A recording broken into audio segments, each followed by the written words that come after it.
Je dis oui, je le vois. Tu as vu comment il a pris du poids? Je dis oui, voilà, je vois que voilà, ce dernier temps, l'homme de Dieu a pris du poids. Oui, voilà, maintenant il a bonne forme. Oui, oui, il est à très bonne forme. Oui, je le vois. Oui, parce que là, ça prouve qu'il est délivré. J'ai dit, ah, alléluia. Donc, vu son autoconda, il faut encore un travail. Parce que pour la sœur, le fait que son mari ait pris du poids, ça symbolisait une délivrance.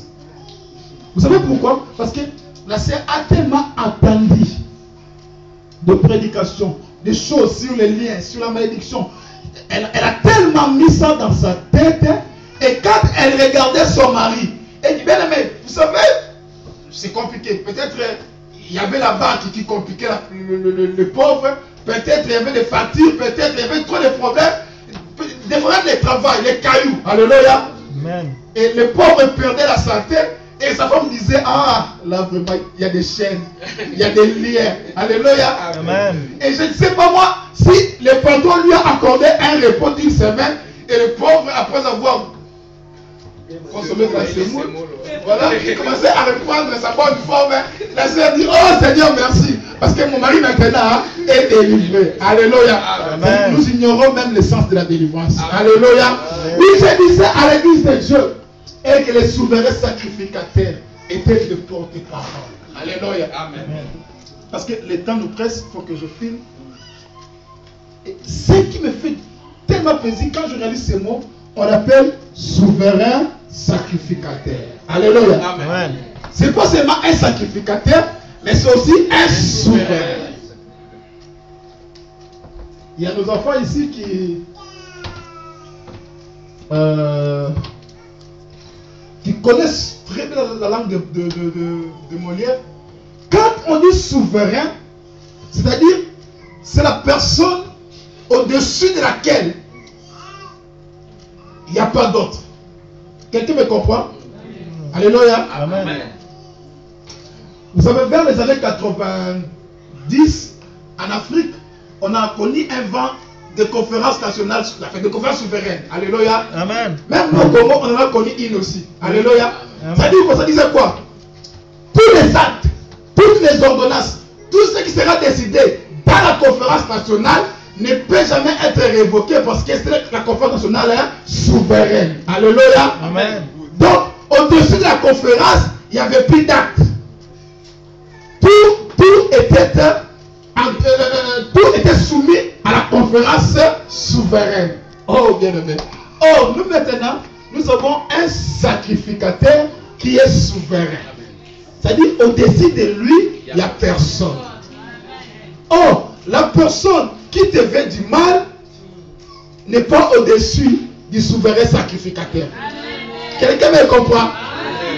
La personne qui veut du mal à ta famille n'est pas au-dessus du souverain sacrificateur. Alléluia. Amen. Ce qui peut plutôt toi te faire plaisir, c'est que toi tu as le souverain sacrificateur. C'est-à-dire quoi? Et ils peuvent t'accuser, et ils peuvent faire des réunions, ils peuvent comploter contre toi, mais leur décision est inférieure à celle du souverain sacrificateur. Or, le souverain sacrificateur est de ton côté.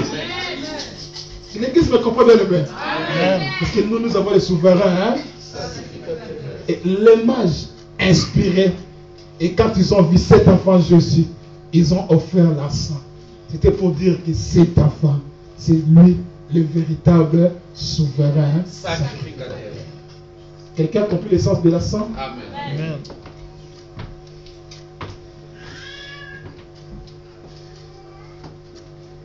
Bien aimé, ce n'était pas une offrande comme toutes les autres offrandes. Comme je disais, c'était une offrande prophétique. Les mages annonçaient une nouvelle. Ils annonçaient un message. Ils disaient oui, l'alliance d'Aaron. L'époque, le sacerdoce aaronique a failli et a montré ses incapacités.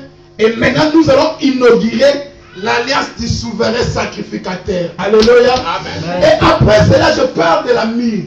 Oh, bien aimé. Vous savez, la myrrhe, Est-ce qu'on peut passer à un autre point? Alléluia. Amen.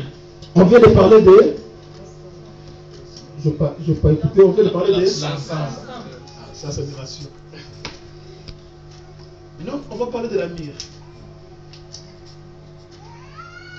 Vous savez, quand on lit la Bible, c'est à l'époque.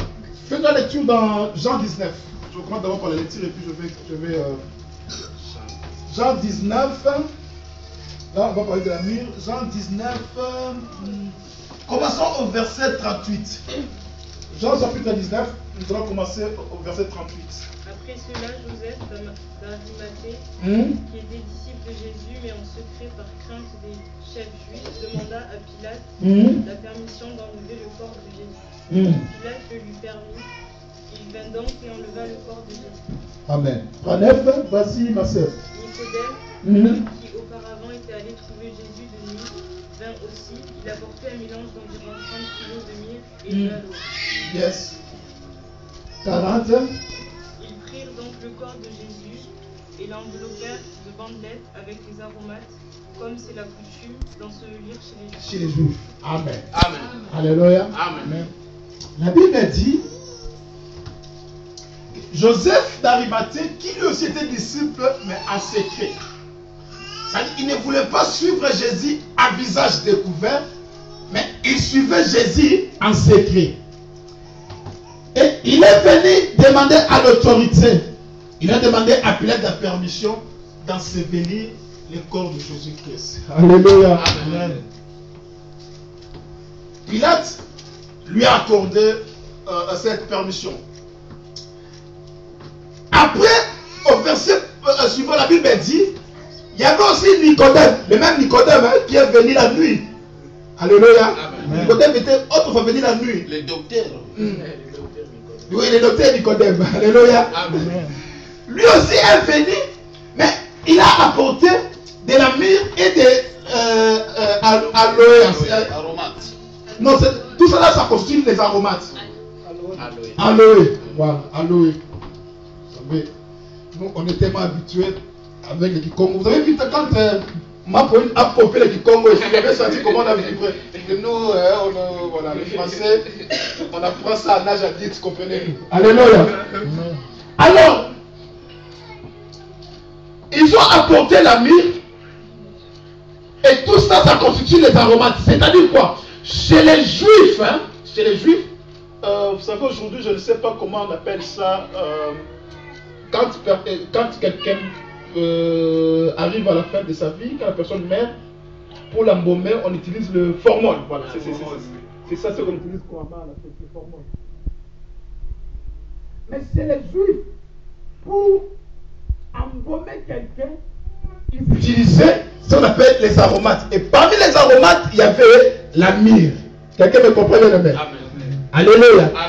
C'est-à-dire, c'était un produit utilisé pour embaumer les morts. Certes, j'aimerais être précis dans ce contexte. Certes, la myrrhe servait aussi à d'autres usages. Mais ici, je n'évoque que l'une des spécialités de la myrrhe. C'est-à-dire, la myrrhe servait aussi à embaumer les morts. Raison pour laquelle, quand Jésus est décédé, après, quand Nicodème a demandé la permission de la sevelir, non, Joseph d'Arimathée a demandé à la personne à Pilate de la sevelir, et Nicodème est venu avec la myrrhe. Pour dire que non, chez nous les Juifs, c'est comme ça. Quand quelqu'un meurt, il faut venir avec la myrrhe. En fait, c'est une espèce de parfum, hein? Il faisait ça pour embaumer les gens. Alléluia. Amen. Je ne sais pas ici en Europe, qu'est-ce que vous utilisez. Chez nous, c'est du formol. Et chez les Juifs, c'était la myrrhe. C'est tous les parfums-là qu'ils utilisaient pour embaumer les gens. Alléluia. Amen. Et ça fait partie des aromates. Vous savez, un jour, Jésus,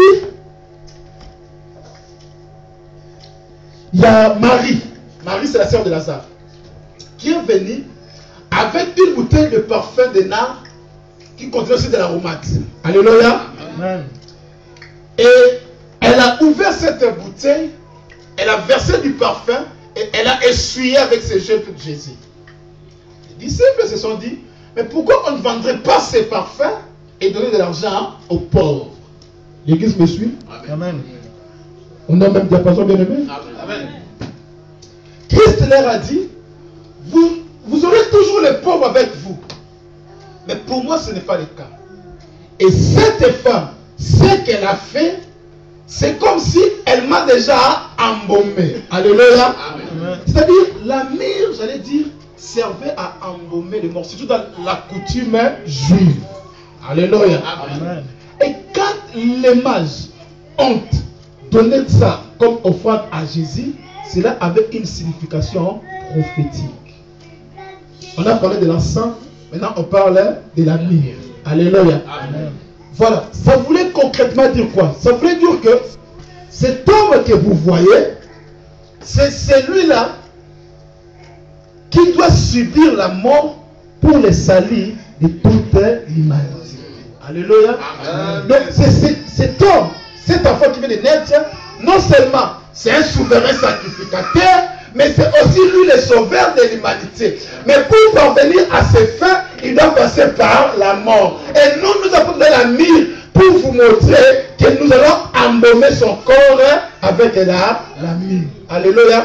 Donc la myrrhe avait un message prophétique qui annonçait la mort et la résurrection de Jésus-Christ, l'acte par lequel il devrait sauver l'humanité. Alléluia. Et l'église me comprend de l'aimer. Écoutez ma soeur, écoute mon frère.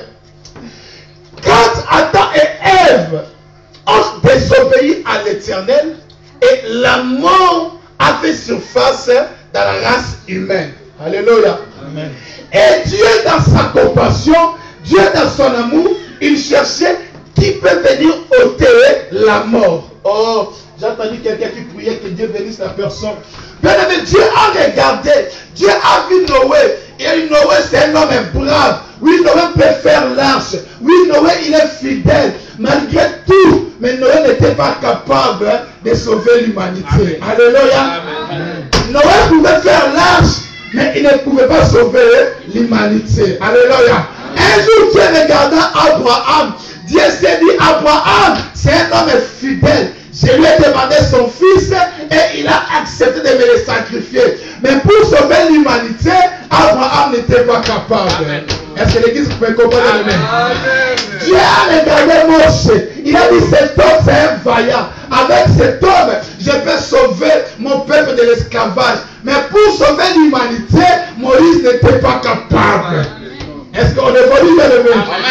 Un jour, Dieu a regardé, je ne sais pas, mon bon orange, je cite encore qui. Dieu a vu David, il a dit non. Cet homme c'est un bon guerrier. Face à Goliath, il n'a pas reculé. Face à Goliath, cet homme a fait échouer Goliath. Mais pour sauver l'humanité, David ne peut pas sauver l'humanité. Alléluia.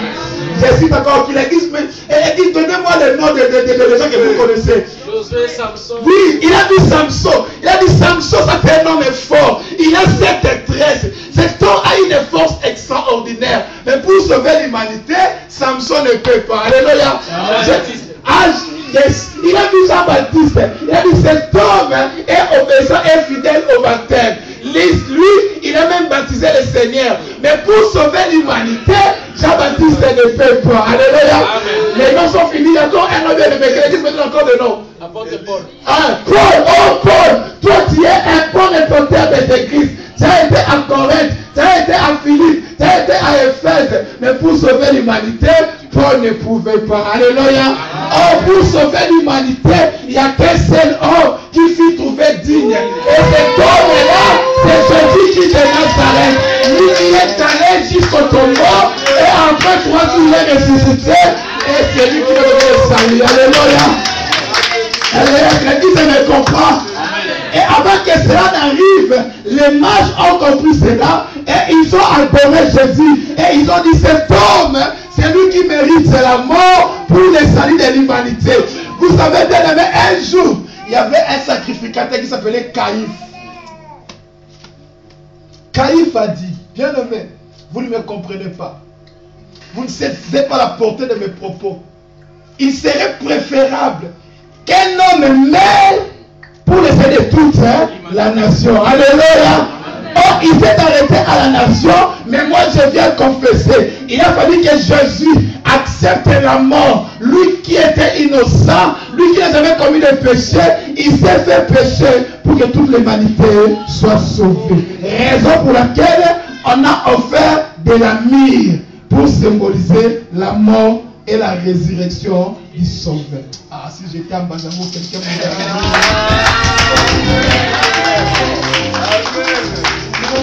Alléluia. Alléluia. Amen. Mais dans ce monde, on a connu des noms. Alléluia. Dans ce monde, on a connu des grands.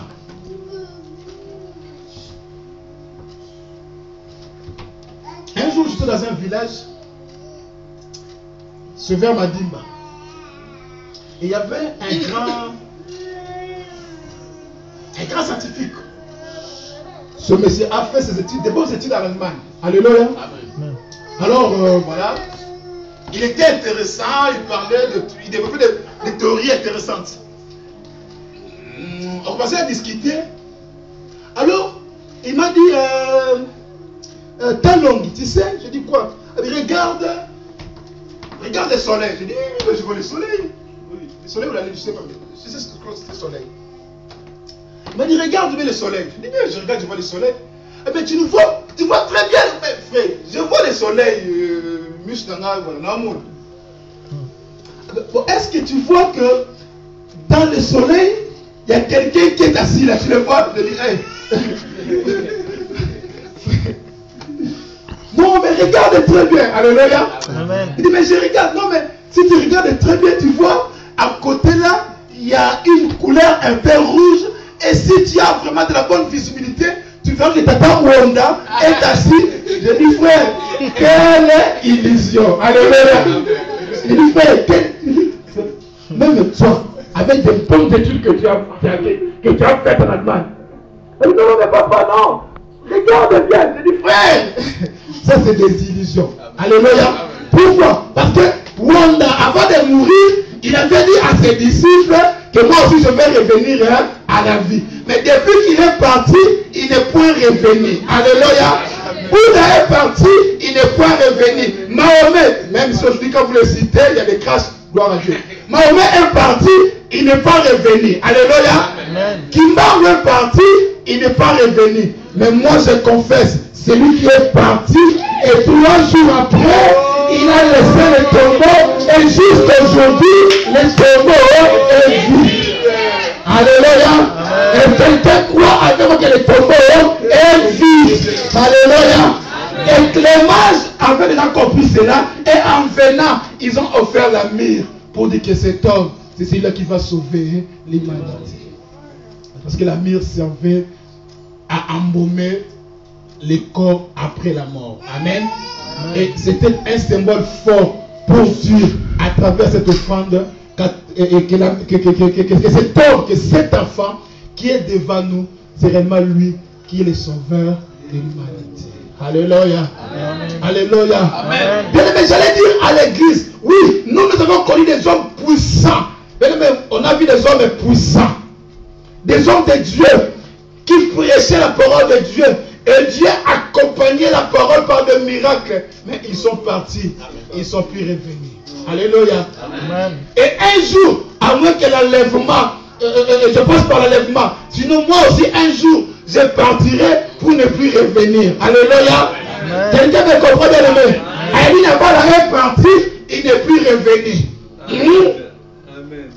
Même le maréchal, qu'on a surnommé C.C. Seko. Il est parti, mais il n'est pas revenu. Mais les mages ont compris que cet enfant va partir. Mais 3 jours après, il va revenir et par lui, toute l'humanité sera sauvée. Alléluia. Amen. Alléluia. Est-ce que l'église a compris la myrrhe? Mais rien ne sert de crier si l'église ne comprend pas. Est-ce que l'église comprend la myrrhe? Amen. Est-ce que l'église a compris la sang? Amen. Alléluia. Maintenant, pensons alors maintenant. Vous savez, bien aimé. Amen. Amen. Voilà, donc, je crois que les hommes de Dieu vont pouvoir achever mon enseignement. Sinon, là, le temps est tout simplement à la fin. Alléluia. Est-ce que très prochainement, on va revenir sur l'or parce qu'on ne saura pas aborder ce point. le temps qui m'a été imparti touche vraiment sans fin. Non, vous pouvez aller 10 minutes. Est-ce que... Merci. Est-ce que... On peut se mettre debout, bien aimé? Amen. Je vais dire et rappeler à l'église que nous avons les souverains sacrificateurs, que nous avons réellement les sauveurs de l'humanité. Papa Laurent, tu nous entends avec nos sœurs un cantique d'adoration. Bien aimé, j'aimerais que l'église nous comprenions que nous avons les souverains sacrificateurs. Nous avons le privilège d'entrer dans sa présence. Bien aimé, aujourd'hui on va prier. Prenons nos dispositions pour que les enfants ne nous dérangent pas, pour que nous puissions prier, vraiment invoquer Dieu et l'adorer. Nous commençons par les cantiques d'adoration.